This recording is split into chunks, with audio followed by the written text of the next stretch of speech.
बहुत जल्दी जीभ का घाव भर जाता है, लेकिन जीभ के द्वारा लगाया गया घाव, उसके लिए तो दुनिया में कोई मरहम पट्टी नहीं है, कोई हॉस्पिटल में इलाज नहीं है। कहीं भी चले जाइए आप, डॉक्टर हर चीज का इलाज कर देगा, लेकिन बस ये जो जीभ घाव करती है, इसका इलाज किसी के पास नहीं है।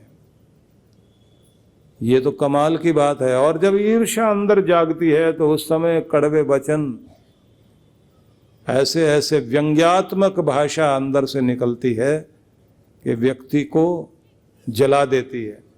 और उस जलाने का प्रभाव, जैसे आग से जल जाए तो फपोले पड़ जाते हैं ना, तो जीभ भी जब जलाती है ना, ईर्ष्या में आकर के जो शब्द बोलती है, तो फिर घाव लगता है, फपोले पड़ते हैं। कहाँ? दिल के अंदर।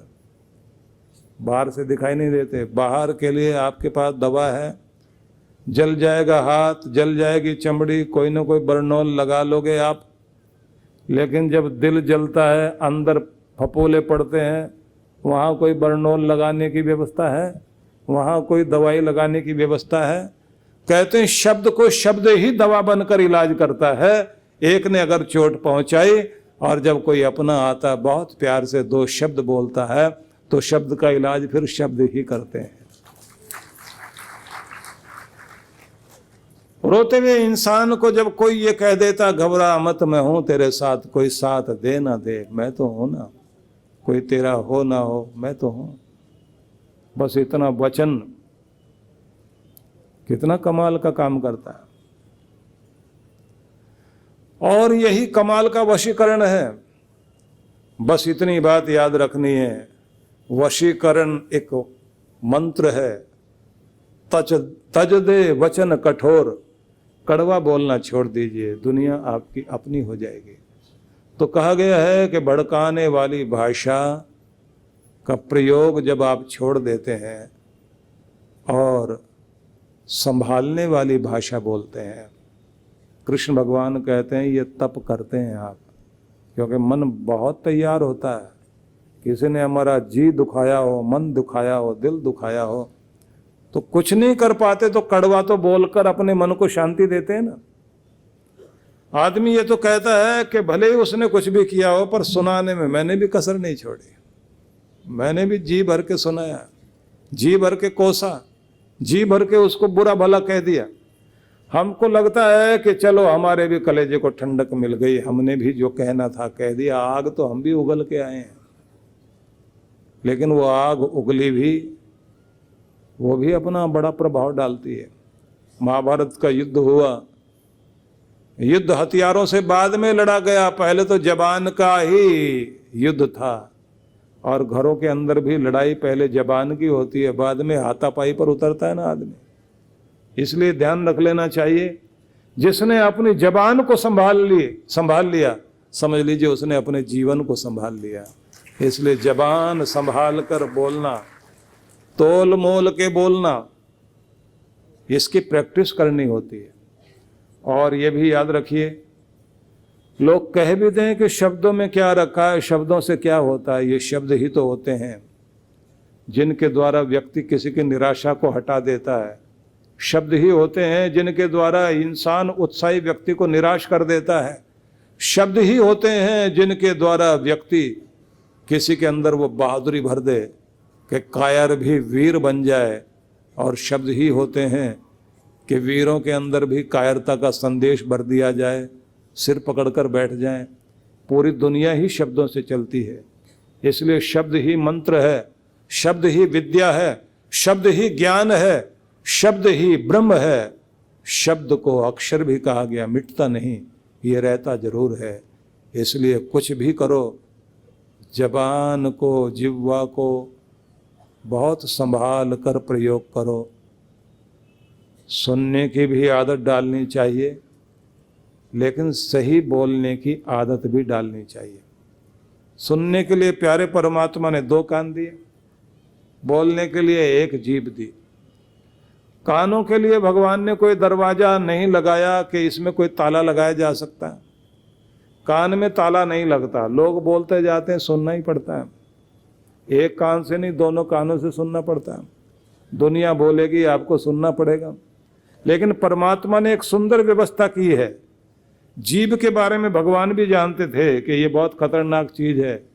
उसको ताले में अंदर तिजोरी में बंद करने की व्यवस्था की, होठ भी लगाए, दांत भी लगाए, पूरा पूरा इंतजाम रखा। उसके बाद भी लपलपाती भी ऐसा काम कर जाती है, कहीं ना कहीं झगड़ा करा के आती जरूर है। रहीमन जिह्वा बावरी कह गई सर्ग पाताल। रहीम ने लिखा है कि जिह्वा पागल हो गई, ऊंचा नीचा बोल गई। रहीमन जिह्वा बावरी कह गई सर्ग पाताल, ऊंचा नीचा बोल गई। आप तो कहे भीतर भई, आप तो कह करके अंदर चली गई। आप तो कहे भीतर भई जूती खात कपाल, सिर के ऊपर जूते पड़ रहे हैं। ऐसा काम कर जाती है, खुद काम कर जाएगी और जाके अंदर छिप जाएगी। पिटता है सिर। अब जब सिर पिटेगा तो लोग मारते रहते हैं, और सिर क्या कहता है, मैंने थोड़ी गलती की, जिसने गलती की उसे मारो। तो लोग क्या कहते हैं, तुम्ही ने तो छिपा रखा है उसको अंदर, निकालो बाहर तब तो इलाज करें ना, जबान खींच के लेंगे। लोग कहते हैं ना जबान खींच लेंगे। जबान तो तब खींचे ना जब जबान बाहर आए, वो आती ही नहीं, अंदर छिपी रहती है। लेकिन सारी दुनिया की लड़ाइयां इसी के द्वारा। कृष्ण भगवान ने कहा हिमालय पर जाकर तप करने की जरूरत नहीं, अपनी जबान को संभालने का काम करो, इससे बढ़कर के तप कोई नहीं दुनिया। शक्ति यहीं बैठी है आपकी। और कहते हैं इस वाणी के अंदर, जिह्वा के अंदर परमात्मा का नाम बसाओ, सरस्वती का नाम बसाओ। इसमें अपशब्दों को मत बैठाओ, क्योंकि इस पर फूल भी रखे जा सकते हैं, अंगारे भी रखे जा सकते हैं। अनुद्वेग करम वाक्यम सत्यम प्रिय हितम चयत। इसमें सत्य को बसाओ, इसमें प्रियता को बसाओ, इसमें हित को बसाओ। जब भी बोलते हो हितकारी होना चाहिए, जब भी बोलते हो मधुर होना चाहिए, जो भी कुछ बोलते हो उसमें सत्यता होनी चाहिए। तब तुम्हारी वाणी शक्ति बनती है, शब्द ब्रह्म बनते हैं, शब्द याद रखे जाते हैं। तुम्हारे जाने के बाद भी आखिरी में तुमने क्या बोला था वो याद रखा जाता है कि आखिर में मुझे ये बोल के गए थे। और ये किसी को पता भी नहीं कि आखिरी टाइम कब आ जाए। तो जब भी बोलते यही समझ के बोलो कि ये आखिरी शब्द है, याद रखा जाएगा। तो ऐसा ही बोलो कि आप याद रखे जाएं, और आप याद रखे जाओगे अपने शब्दों से। आपके शब्द आपका व्यक्तित्व है, आपकी पर्सनैलिटी है। किसी के बोलने से उसके खून का और खानदान का पता लगता है, उसके कुल का पता लगता है, उसकी संस्कृति का पता लगता है, उसके पालन पोषण का पता लगता है, उसके पूर्वजों की शिक्षा का पता लगता है, किस तरह का व्यक्ति है। सब जिह्वा ही बताती है, जीभ ही बताती है। जिह्वा की साधना अद्भुत साधना है। कमाल की बात तो यह है, इस जीभ से बोले गए शब्दों के द्वारा लोग इस तरह का प्रभाव बना देते हैं। ये जो आतंकवादी बनते हैं, इनको भी तो कुछ कान में सिखाया जाता है। अपनी जान पर खेलकर दूसरों की जान लेने के लिए तैयार हो जाते हैं। कोई आदमी इतना क्रूर हो जाए, क्या उनको पढ़ाया जाता है, क्या उनको सुनाया जाता है? कोई किसी के कान में कोई बात फूंक देता है, वो साधारण चीज नहीं होती। आपका अपना बेटा दूसरों के साथ बैठ बैठकर उनकी बातें सुन सुनकर आपके खिलाफ खड़ा हो जाता है। उसको आप प्यारे नहीं लगते, बाहर वाले अच्छे लगते हैं, उनकी बातें अच्छे लगने लग जाती है। और आप दुखी होकर कहते हो पता नहीं हमारे बच्चे पर किसी ने क्या जादू डाल दिया। वो जादू कुछ और नहीं होता, शब्दों के द्वारा बहका दिया गया। मंथरा ने कुछ और नहीं किया था, उसने कोई गला नहीं पकड़ा था, हाथ पकड़कर खींचकर नहीं ले गई थी कैकेयी के। बस कान में कुछ शब्द बोले थे, उसका प्रभाव था कि दिमाग हिल गया। और पूरे अयोध्या में जहां सुंदर मंगल ध्वनियां हो रही थी, वाद्य बज रहे थे, मंत्रोच्चार हो रहा था, पूरी प्रजा इंतजार कर रही थी कि राम जी का राज तिलक होने वाला है, हमारे राजा राम बनने वाले हैं। कान में डाले गए शब्दों का प्रभाव देखिए। राम जी को 14 वर्षों के लिए वनवास मिला, उसी का प्रभाव ये हुआ कि कई भी विधवा, सारी रानियां विधवा हो गई, राजा दशरथ के प्राण निकल गए, प्राण छीन ले गए कुछ शब्द। इसलिए कहा जाता है मंथरा शकुनी जैसे लोग अगर आपके आसपास हैं, वो कोई ज्यादा कुछ नहीं करते, किसी का गला पकड़कर खींच कर नहीं ले जाते, उनके शब्दों में ऐसी आग होती है दूसरों के हृदय को परिवर्तित करके उनकी बुद्धि को बिगाड़ देते हैं। तो सावधान रहना चाहिए। इसलिए मंत्र बोला जाता है भद्रम कर्णे भीषणयाम देवः भद्रम पश्येम अक्षभिर्यजत्रः। अक्षभिर्यजत्रः, आंखों से अच्छा ही देखें, और जो पुण्य करने वाले, परोपकार करने वाले, यजनशील जो लोग हैं, परोपकारी लोग जो हैं, उन्हीं को हम देखें, उन्हीं के वचन सुने, उन्हीं के द्वारा निर्दिष्ट जो सुंदर शिक्षाएं हैं वो हमारे जीवन में उतरें। हम सभी को सुंदर शुभ प्रार्थनाएं करनी चाहिए।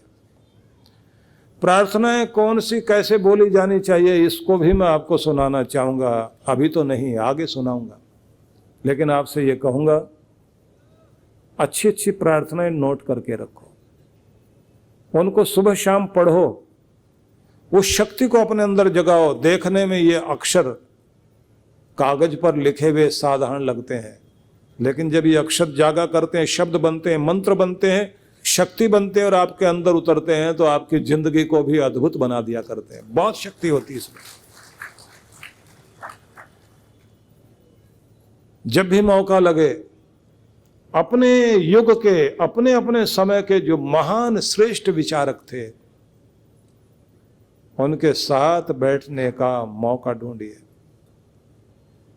नाश्ता कर रहे हो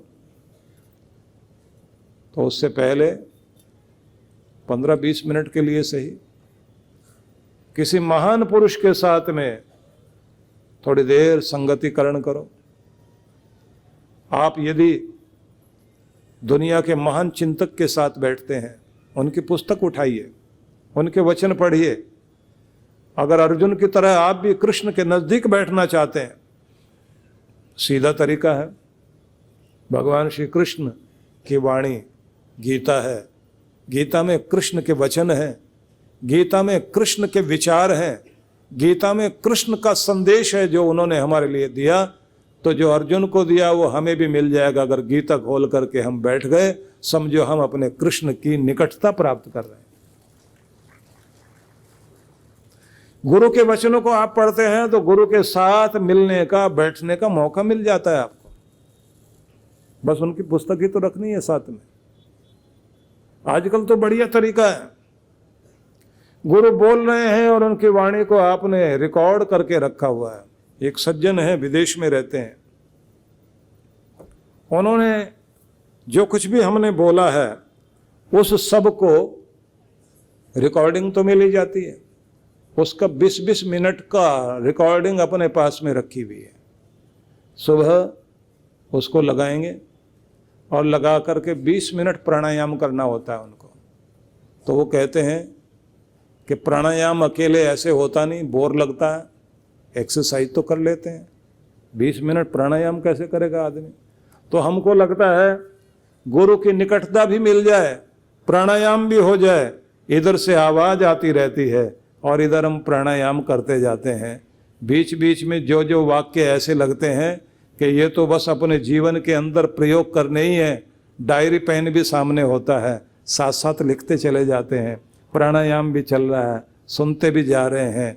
और ऐसा लगता है, उस समय मुझे वो सज्जन बता रहे थे कि ये शब्द कानों के द्वारा जा जरूर रहे हैं, लेकिन मेरे प्राणों में बैठते जा रहे हैं और प्रयोग करने के लिए कागज पर उतरते भी जा रहे हैं। बोले थोड़े दिनों में ही जीवन में बहुत बड़ा परिवर्तन आया, क्योंकि मैंने आज की आधुनिक सुविधा का फायदा अच्छे ढंग से लेना शुरू कर दिया। बीमारियां भी भाग गई, डिप्रेशन रहता है वो ठीक हो गया, और अब इतनी हिम्मत और शक्ति आ गई, घर के भी काम पूरे होते जा रहे हैं, बिजनेस ठीक होता जा रहा है, लेकिन साथ साथ हमने सेवा के काम भी शुरू कर दिए हैं। जितना बनता है अपने से सेवा के कार्य भी करते जा रहे हैं। तो अगर आप ठीक ढंग से आधुनिक साधनों का उपयोग करने लग जाएं तो आज जितनी सुविधा है, सत्संग भी साथ हो गया, प्राणायाम भी साथ हो गया, दोनों चीजें साथ हो गई। आप भी कोई भी प्रयोग कर सकते हो, जो भी खाली समय मिले उसमें प्रयोग कर सकते हो। जिस समय आप रात्रि में थोड़ी देर विचरण करने के लिए आपने सोचा, भोजन वोजन हो गया, आधा घंटा भोजन के बाद टहलने का मन हुआ, और किसी के साथ नहीं, मन में ये सोचो अपने गुरु के साथ ही टहलना है, तो बढ़िया तरीका क्या है, गुरु की आवाज़ रिकॉर्डर आपके साथ हो, उसी को चलाना शुरू कर दीजिए, और वो आवाज़ चल रही है और आप टहलते जा रहे हैं। आपको लगेगा विचरण तो हो ही रहा है, लेकिन जैसे गुरु से बातचीत करते हुए टहल रहे हैं, ज्ञान भी साथ मिल रहा है। परम पूज्य श्री सुधांशु जी महाराज और डॉक्टर अर्चिका दीदी के पावन सानिध्य में नव वर्ष का शुभारंभ।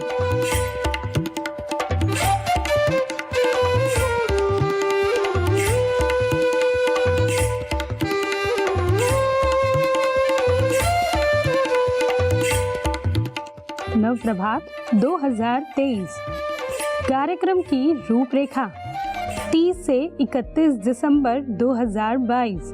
जीवन निर्माण साधना ऑफलाइन एवं ऑनलाइन। 1 जनवरी 2023 नव प्रभात यज्ञ शोभा यात्रा भजन एवं सत्संग।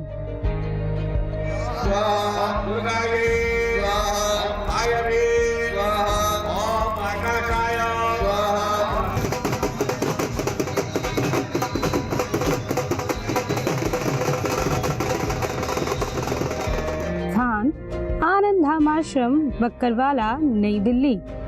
आयोजक विश्व जागृति मिशन। पंजीकरण हेतु संपर्क करें।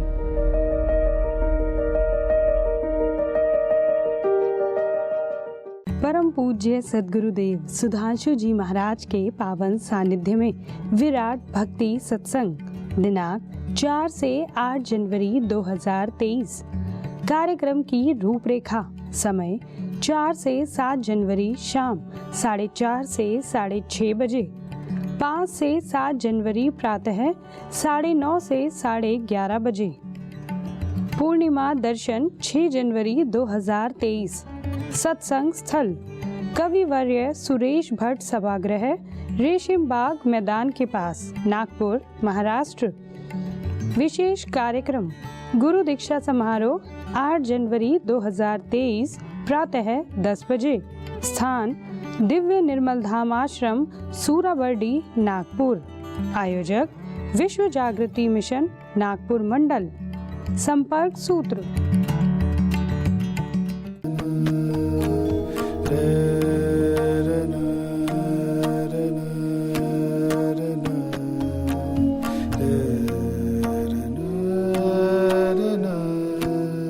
अन्नपूर्णा योजना। इस योजना में आप अपने एवं अपने परिवार जनों के जन्मोत्सव, विवाह की वर्षगांठ तथा दिवंगत परिजनों की पावन स्मृति में आनंद धाम आश्रम में स्थित गुरुकुल के ऋषि कुमारों एवं वृद्धाश्रम के वृद्ध जनों को सहभोज करा सकते हैं।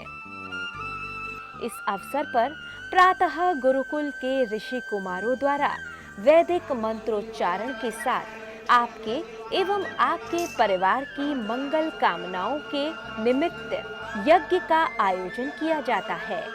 यजमान की सुख, समृद्धि और दीर्घ आयु के लिए प्रार्थना भी की जाती है। दोपहर को सहभोज का आयोजन होता है। आप सपरिवार आनंद धाम पधारे, यज्ञ में भाग लें और अपने हाथों से भोजन कराकर पुण्य लाभ एवं आत्म संतुष्टि के भाव से जीवन को आनंदमय करें। इस योजना से जुड़ने के लिए एवं अधिक जानकारी के लिए संपर्क करें 958-2954-200, 9560792792। सहयोग राशि भेजने के लिए हमारा अकाउंट डिटेल है